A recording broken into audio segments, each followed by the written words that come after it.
Irvine Arditti, you're in Mexico, about to be the soloist for a wonderful piece by pianist Xenakis, Dox-Orkh, with the OFUNAM, and it's wonderful to have you. Thank you very much for being here. First of all, can you tell me, how did you meet Yanis Xenakis? Of course, he was one of the most important composers of his age, but what was the actual occasion in which you got to meet him? Do you remember? Oh, yes, I do. I somehow got to listen to his music on the radio.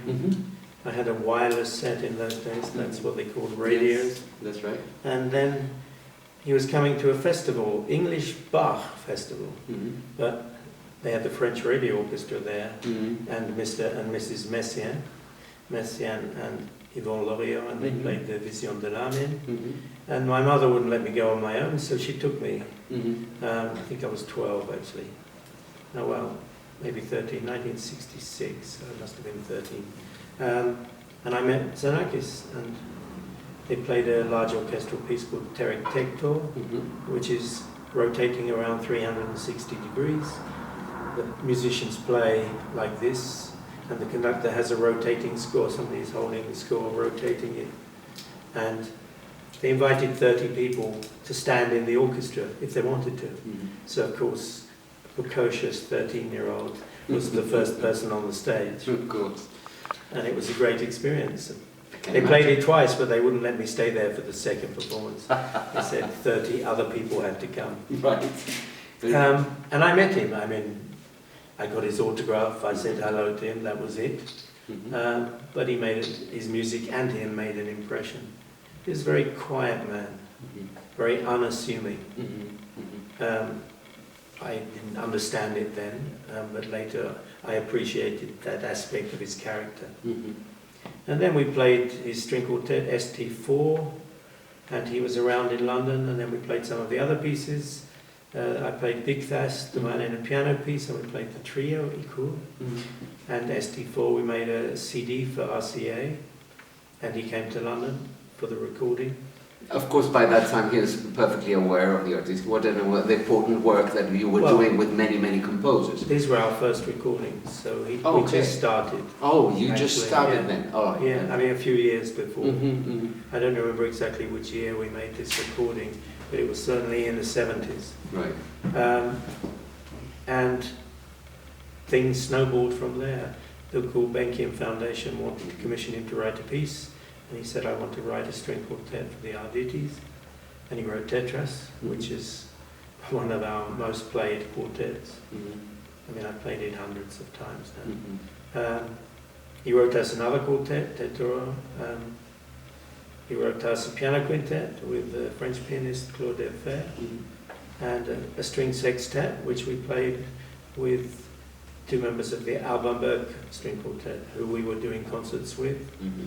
We were playing Schoenberg for Kletenach with them, and we later played Brahms sextets with them, and so we commissioned Xenakis for a sextet. Right. And of course he wrote this Dox-Orkh for me in between that time. The sextet was the last piece he wrote for us. Okay, that was absolutely in his maturity. It's 1991, I think. Yeah, I'm not sure. I think 91. So it's, I mean, by then he's written for the quartet and for you so many pieces. But this is the first time that he writes something exclusively for you and an orchestra in a format that one could call it a concerto, right? Yes. I don't know if it really is a concerto. I would call it more a piece for violin and orchestra. Right, right.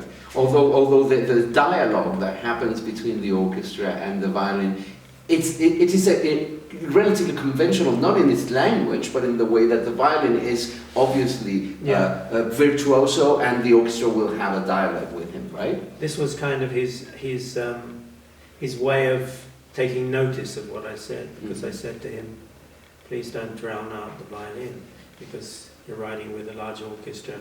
It will be very easy to drown me out. And there are so many 20th century violin concertos where in concerts it's quite hard to hear the soloist. Right.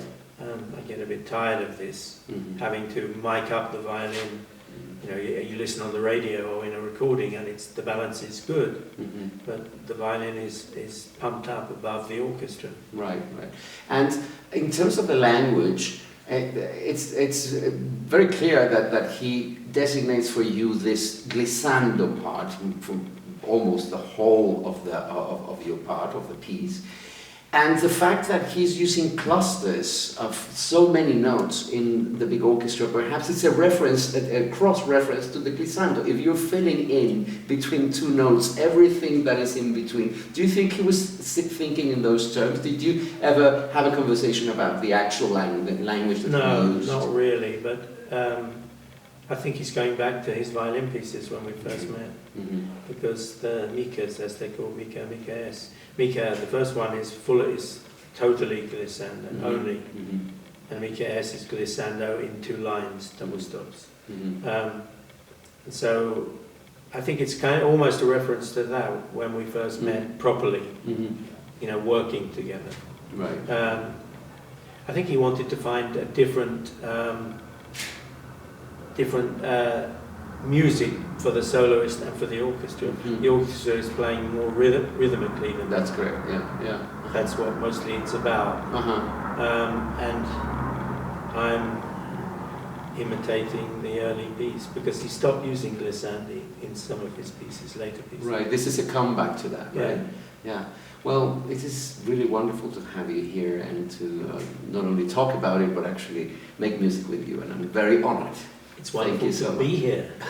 As you know, I always like coming to Mexico. I know, and my it's friend. a pleasure to work with you again. Thank you very much for this talk.